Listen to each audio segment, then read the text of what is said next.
Hi, everyone. Welcome back to the Windbridge Afterlife Science Podcast. I'm Anna, your host, and as always, I'm joined by my amazing co-host, Aaliyah. How are you today? Hey, Anna, I'm doing great. Excited to dive into today's topic. It's a fascinating one. We're going to be discussing the intersection of afterlife beliefs and psychotherapy, and how mental health professionals can address this sensitive topic with their clients. But before we start, just a reminder that this podcast is for educational purposes only. And be sure to check with a licensed healthcare provider when considering treatment options. That's a good reminder, thank you. In this episode, we'll be diving into a peer-reviewed paper called Assessing Afterlife Beliefs in Psychotherapy, written by the team at the Windbridge Research Center. The paper highlights the importance of addressing afterlife beliefs in therapy settings, and it offers a framework that can help clinicians navigate these conversations with clients.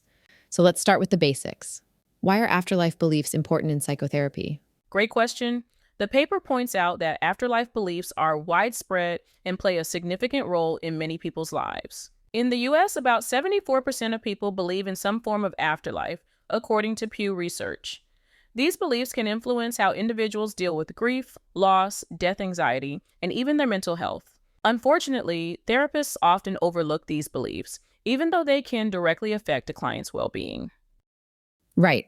And the paper emphasizes that these beliefs can be especially important during major life events, like the death of a loved one, or even during anticipatory grief when someone is facing the loss of a person or companion animal. It's interesting because, as the authors mention, afterlife beliefs can continue to shape relationships long after someone has passed away. Do you want to share how therapists can start assessing these beliefs? Absolutely. The authors recommend using what they call the SRRT Model, which stands for Significance, Relationships, Resources, and Treatment. It's a conversational guide to help mental health professionals assess their clients' afterlife beliefs in a respectful and non-judgmental way. The idea is to understand how important these beliefs are to the client and how they impact their mental health. The first step is significance. This part involves asking clients if they have any afterlife beliefs and how important those beliefs are to them. For example, a therapist might ask, "Do you have any beliefs about what happens after we die that feel significant to you?" This allows clients to open up and talk about their beliefs in a safe environment. Exactly. It's about using the right language too. For instance, some clients may prefer the term passed away over died, or they may talk about visits from deceased loved ones rather than calling them spiritual experiences. By using terms that resonate with the client, the therapist can create a space where the client feels understood and respected. The second part of the SRRT model is relationships. This focuses on how afterlife beliefs affect a client's relationships with both the deceased and the living. Some people maintain strong connections with those who've passed on, whether through rituals, dreams, or even seeking out mediums for readings. These continuing bonds can be positive, but they can also become distressing if they interfere with day-to-day life or bring up unresolved trauma. That's a good point. The paper stresses that therapists should explore whether these ongoing connections are helping or hindering their client's healing process. For instance, some people may find comfort in these bonds while others might struggle with overwhelming thoughts or guilt. The key for therapists is to help clients balance these connections in a way that's healthy for them. Next up is resources. This part of the assessment helps identify what supports are available to the client. These could be internal resources, like finding peace through their spiritual experiences, or external ones, such as family members, friends, or even online support groups. Interestingly, the paper mentions that scientific research supporting the afterlife, like studies from the Windbridge Research Center, can be a valuable resource for some clients. For others, religious communities might be where they find comfort. I love that section.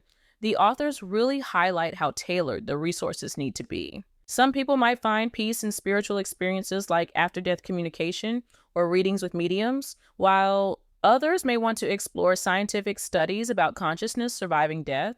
It's all about what fits the client's worldview. Finally, the last part is treatment.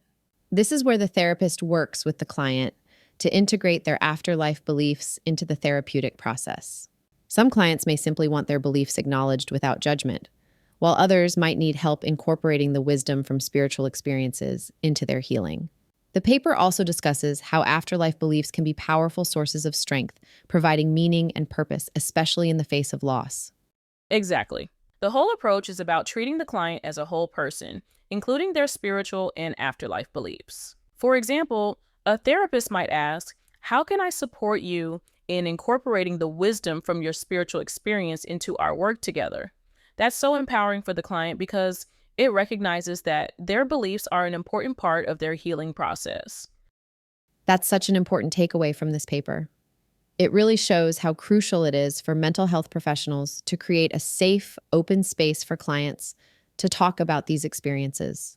By doing so, therapists can offer more compassionate and effective care. Absolutely. And it's not just about supporting the client in the moment. Addressing afterlife beliefs can help clients process grief, reduce anxiety around death, and even strengthen their relationships with both the living and the deceased. It's such a valuable tool for therapists who want to provide holistic care. Well, that about wraps up our discussion for today. If you're interested in learning more about this topic or want to read the paper we discussed, you can visit afterlifescience.org for show notes, discussion questions, and more resources. And don't forget to subscribe, like, and share this podcast with anyone who might find it interesting.